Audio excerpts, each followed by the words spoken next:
Jesus Nosso Senhor. Como é que ela chama? É Isabela, tu cresceu demais, meu filho. Isabela, você crê em Deus, São João Batista? Aos padrinhos, vocês aceitam a Isabela como seu filhado e consideram os pais dela como seus compadres? Sim. Isabela, você aceita o... Tem mais algum? Não. Como seus padrinhos? Sim. Fala sim. Falar. João batizou Cristo. Cristo quem batizou João? Eu faço esse batismo no fogo em louvor de São João.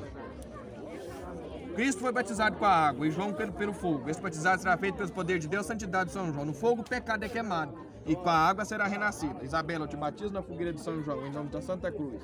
Deus te livre, São João Batista abençoe, te livre das queimaduras, das condições de mais gente, das águas correntes e do fogo ardente e das perturbações da mente. Em nome de Deus Pai, Filho e Espírito Santo. Amém. Deixa eu bater ela, madrinha.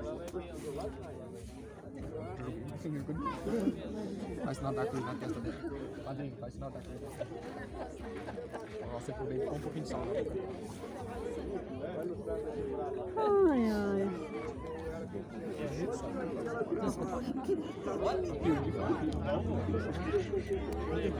Pede benção à sua madrinha. Fala benção com ela. Ó o padrinho. Pede benção ao padrinho.